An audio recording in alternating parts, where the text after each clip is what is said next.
olha bem, é uma coisa inusitada que em anos de trabalho eu nunca tinha visto acontecer.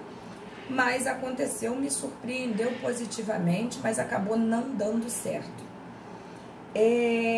Muitos promotores já tinham passado pelo processo, era um processo de homicídio e que tinha perdurado durante muitos anos, e vários promotores já tinham passado pelo caso. E eu já tinha batido várias vezes em petições no processo, eu já tinha arguído por diversas vezes a falta de materialidade, né, de indício de materialidade, e a falta de provas para tanto o recebimento da denúncia quanto para a sentença de pronúncia. E isso me deixou assim alucinada, porque eu passei anos nesse processo, trabalhei muito e ninguém acatava aquilo que eu pedia. Eu falei, gente, não é possível um troço desse, troço está tão claro, mas ninguém enxerga. E ninguém enxerga porque, muito simploriamente falando, ninguém lê. Entendeu? E eu já tinha ido, inclusive, despachar com o juiz, e o juiz parece que fazia ouvido de mercador, e vocês vão dar de cara muito com isso na vida, a verdade é essa. E aí, quando houve uma mudança de um promotor para o outro, né, depois da sentença de pronúncia,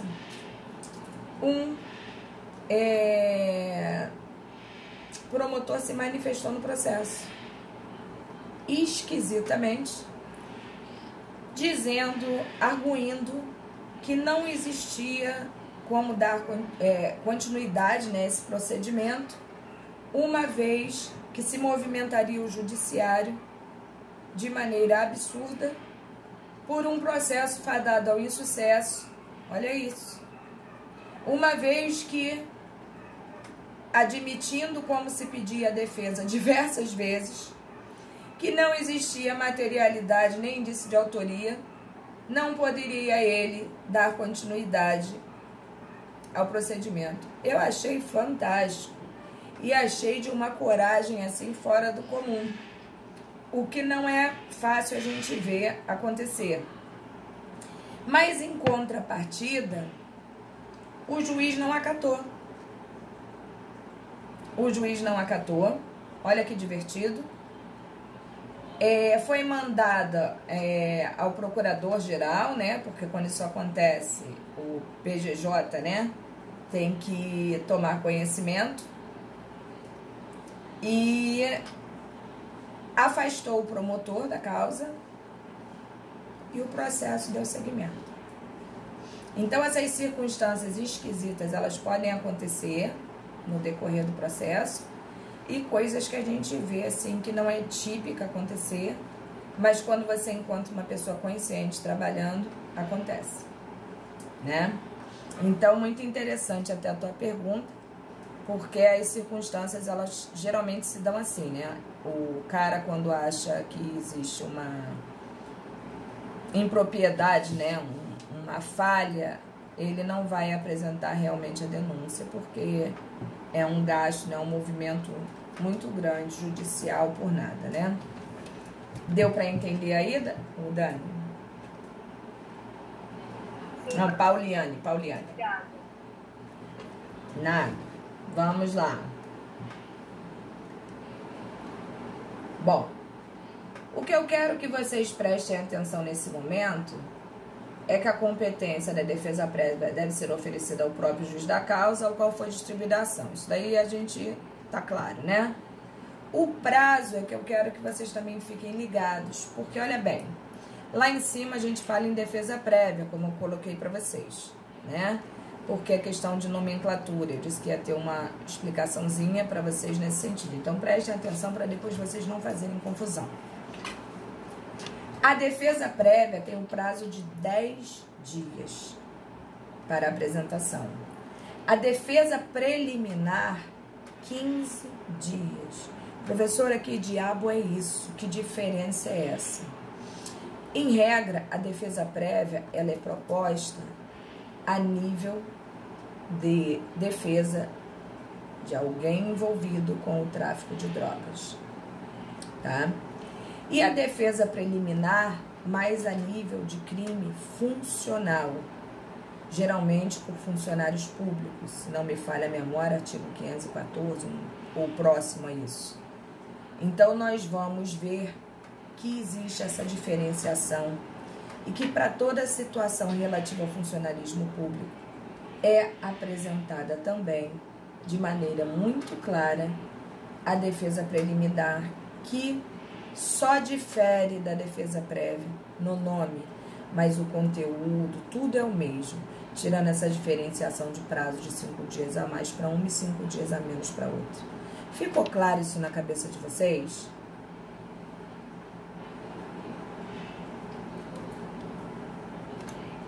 Sim, professor. Tranquilo. Então, vamos lá. O prazo deve ser contado desde a notificação. Observem que eu estou falando em notificação. Eu não estou falando em citação. Percebeu aí, Juan? Por quê? Porque quando eu falo em notificação, ainda não houve uma denúncia. Quando eu falo em citação, é porque já houve.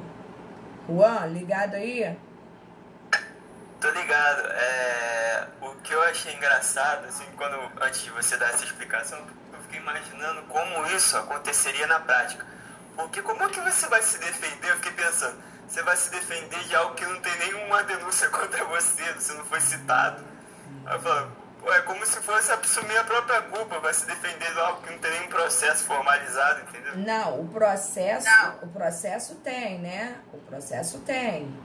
É como se fosse uma oportunidade de, antes de haver uma denúncia, você já está o quê? Se defendendo no sentido de, eu não mereço ser denunciado. É isso que a gente tem que se ligar. Vocês podem confiar na totalidade nas informações que eu estou passando para vocês aqui. Inclusive, eu tenho muito cuidado com essas questões, porque esse mundo é tão doido, que quando a gente aprende assim, né, na teoria, a gente fica meio que perdido na prática, porque a gente vê que é tão diferente. Mas vocês, para a prova da UAB, precisam saber da teoria, tá? Ô, professor? Oi. Perdão. Por exemplo, num caso hipotético, amanhã, futuramente, eu sou acusado de estupro. Eu poderia entrar, por eu, né, não ser, eu poderia entrar com uma defesa preliminar. Como? Para não ser denunciado. Estupro? Se, por exemplo, isso. Não. Uma menina fala que... Não. Uma menina que nunca conheci fala isso. Não caberia. A defesa prévia e a defesa preliminar só cabem nessas circunstâncias que eu coloquei para vocês aqui.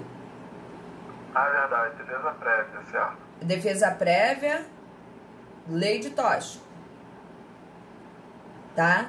E a defesa preliminar, a questão dos crimes funcionais. Perfeito. Tá? Vamos lá. Mas caberia, então, fazer isso, né? Se caberia? Isso. Não. Não caberia. No estupro? Isso. Não. Você, Guilherme, olha só, você vai encontrar, eu tô garantindo a você, você encontrará no judiciário muita gente fazendo isso. Muita gente. Mas se eu sou o juiz, quando eu recebo essas coisas, eu ia gargalhar. Porque muita gente usa a nomenclatura diferenciada daquilo que realmente e oportunamente deveria estar sendo utilizado. Isso demonstra um desconhecimento muito grande daquilo que você está realmente fazendo. Tá? Por quê? Eu vejo várias pessoas entrando com petição escrito defesa prévia quando seria uma resposta à acusação. Porque, em verdade, muito advogado acha que não faz a menor diferença, que são idênticos. E às vezes, muito sinceramente, o juiz também pega isso e não tá nem aí. Porque é uma defesa, o cara aceita como uma defesa e pronto, e manda ver. Mas é certo? Não. Não é. Tranquilo? Perfeito, entendi. Isso. No caso, se, assim, eu tentar me defender antes de abrir uma denúncia, eu pensei que poderia botar uma... Não, mas olha só, Guilherme, muito bom você lembrar isso aí. Não é que você não possa se defender antes da denúncia, não. Você pode, mas por via de habeas corpus, pedindo trancamento, inclusive da investigação. Inclusive da investigação. Uma vez não existir provas que embasem tal situação. Você pode, por forma de trancamento. Tá? E é isso que eu falo que vocês têm que ficar muito espertos, porque todos esses detalhezinhos é que vão dar a vocês o suporte para vocês saberem qual é a peça que a OAB está pedindo para vocês. São detalhes mínimos que eu estou fazendo questão de colocar para vocês ali, para que vocês tenham noção. Porque, por exemplo, se vier no caso concreto para vocês da OAB, que a pessoa foi notificada, vocês já estão sabendo que, é defesa prévia ou preliminar. Não precisa nem ter dúvida. Entendeu? Não precisa ter dúvida. É funcionário público. Defesa preliminar. É tráfico de droga. Defesa prévia. Entendeu? Então a gente tem que estar muito tranquilo em relação a essas coisas e aceitar. Entendeu? Absorve e aceita. E depois, no futuro, como a gente vai trabalhar, meu filho, aí a gente enfia o pé pelas mãos, a gente faz o que a gente quiser, o negócio é a gente estar com a nossa carteirinha na mão. Tranquilo? Show. Então vamos lá. Legitimidade deve ser apresentada pelo acusado. Bom, deixa eu mexer aqui.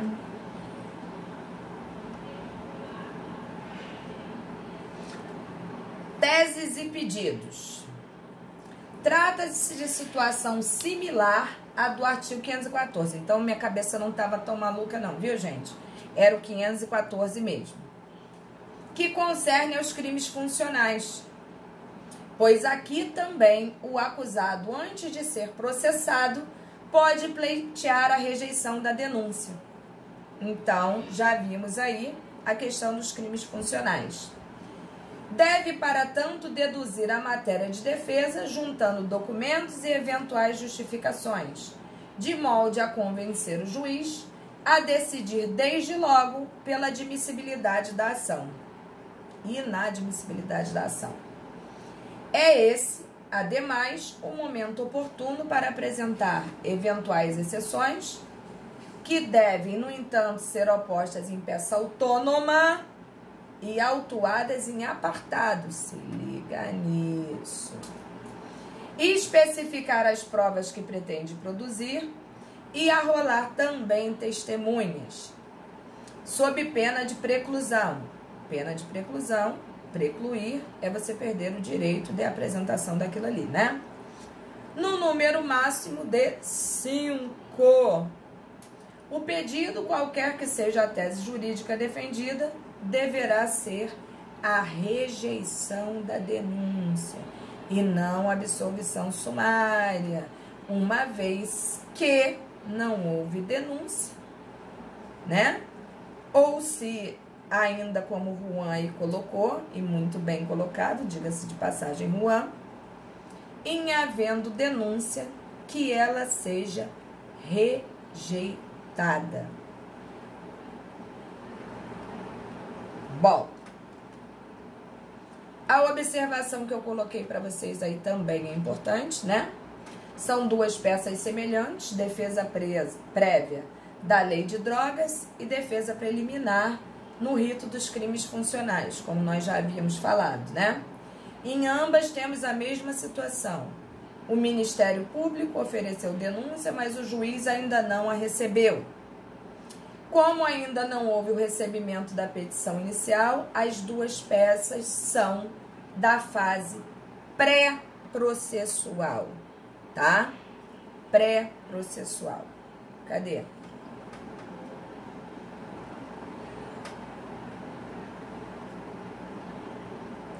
Fala, Igor, não tô entendendo, desculpa. Igor, não houve, quando a gente fala em defesa prévia, defesa preliminar, não houve ainda o recebimento da denúncia pelo juiz, tá? Já existe processo, pode já existir denúncia, tá? É até muito legal a gente falar assim, né? Porque geralmente o MP se atrasa e aí diz que já apresentou, mas que não foi recebido. Eu acho isso muito legal, muito divertido, né? Porque se o advogado vai fazer um troço desse, eu já fiz, eu só não mandei. Não é isso? Isso não seria aceito. Isso não seria aceito como justificativa pra gente. Mas eu acho muito interessante, até porque é uma chance que a gente tem de arrebatar, né, uma possível denúncia. Então é isso que eu falo pra vocês. Se liguem nesses detalhes, porque esses detalhes é que vão verdadeiramente dizer pra gente qual é a peça processual, tá? E aí vai. Como identificá-las? Ainda botei um bisuzinho ali, né? Em ambas... Ai... Coronavírus não, ainda não. Vamos lá. Em ambas, o MP terá oferecido denúncia contra o seu cliente, mas ainda não terá ocorrido o recebimento da inicial. Portanto, não houve recebimento da denúncia. Se liga nisso. Outra forma de identificar as peças é pelo crime praticado. A defesa prévia é peça cabível nos crimes previstos na lei de drogas. Você jamais a escolherá, por exemplo, para a defesa de alguém que tenha praticado um roubo. A defesa preliminar será a peça cabível quando se tratar de crime praticado por funcionário público contra a administração pública. Nós já falamos também sobre isso. Os chamados crimes funcionais. Outra dica para a identificação das peças: o problema dirá que o cliente foi notificado e não citado. Não esqueçam disso também. Só se fala em citação na fase processual e não na pré-processual, né? Ou seja, após o recebimento da inicial. Na fase pré-processual, a comunicação da existência de peça inicial se dá pela notificação. Juan, ainda ficou dúvida aí, Juan? Zerou minhas dúvidas, professora. Mesmo. Foi bem explicadinho. Assim como o Juan, alguém mais ficou com dúvida?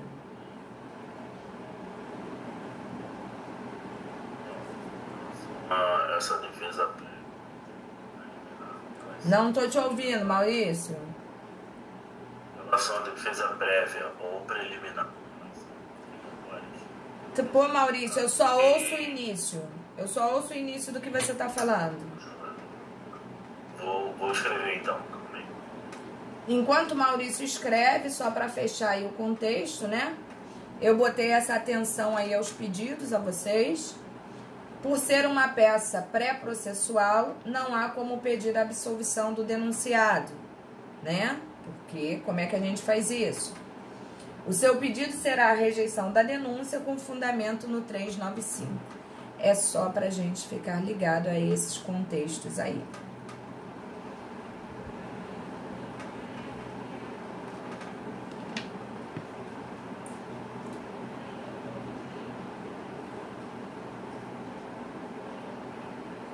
Fala. Oi. Então, pelo que eu entendi, tanto a denúncia prévia quanto tanto a preliminar como a prévia, ela só cabe nesses dois tipos de crime? Exato. Exato. Tá. Qualquer outra será a resposta à acusação. Entendi.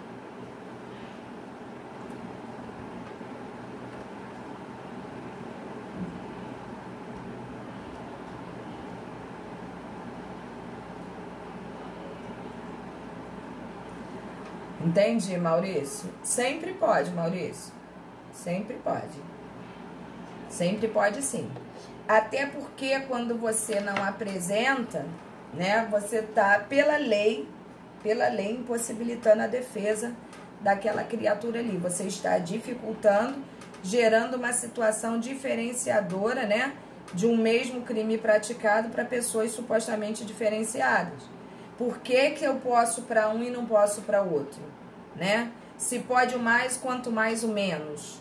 Pode sim. Tranquilo ou não? Não. Ô, Paulo. Oi.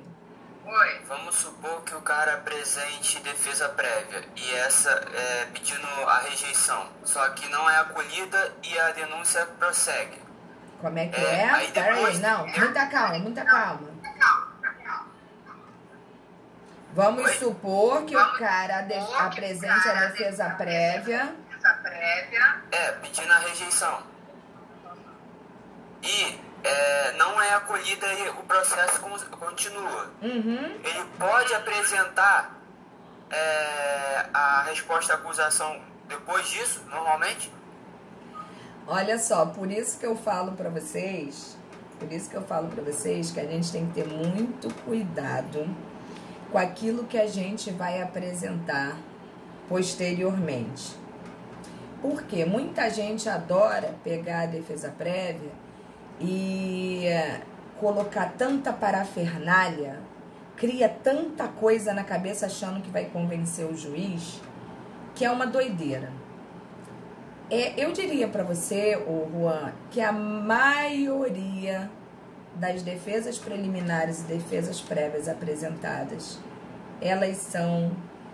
o seu pedido é rejeitado. E não é o rejeitar a denúncia, não. É rejeitar o seu pedido. Entendeu? Em regra, é isso que acontece. Então, quando você for apresentar uma tese de defesa numa defesa prévia, porque o certo, se você quer apresentar, o certo é que você apresente uma defesa técnica, não uma bananosa, entendeu? Porque esta mesma defesa, você vai estar apresentando ela em todas as oportunidades de defesa que o processo vai te apresentar. Seja até em sede recursal, não importa. Mas como eu vou apresentar uma defesa que depois eu vou modificar, porque isso eu estou prejudicando o meu cliente. Então, a gente não deve fazer isso, tá? Não deve mesmo. É preferível até você não apresentar a defesa ali na defesa prévia. Você, como eu falei, peticiona genericamente, dizendo que posteriormente apresentará a defesa. Pode? Pode. Você terá essa oportunidade? Terá. Terá sim. Fique tranquilo que terá sim. Porque o que não pode é o teu cliente ficar sem defesa, tá? Você terá a oportunidade de defesa sim. E caso a sua defesa não seja aceita da maneira como você imagina, você ainda pode recorrer a situações específicas que observarão com mais, como é que se diz, nitidez os pedidos que você está fazendo. Pode sim, fique tranquilo. Gente, tudo bem aí, Juan? Maurício também. Tá, são 10 horas, né? São 10 horas. Eu vou dar 20 minutos de intervalo, tá? A gente vai voltar como se fosse na faculdade mesmo, né? A gente dá aquela parada. São 10 horas agora. É uma pena, né, Priscila? É uma pena que a gente não possa estar para fumar aquele cigarrinho e tomar aquele cafezinho junto. Eu vou dar, então... É verdade, mas isso acontecerá, não tenho dúvidas. Eu vou dar 20 minutinhos de pausa para vocês vão tomar café, vão ao banheiro, dar beijo no cachorro, no marido, na mãe, faz o que vocês tiverem afim. A gente vai voltar e a gente vai fazer esse primeiro caso concreto aí. Não vamos pegar os 3 maluquices para tentar fazer. Eu quero o primeiro.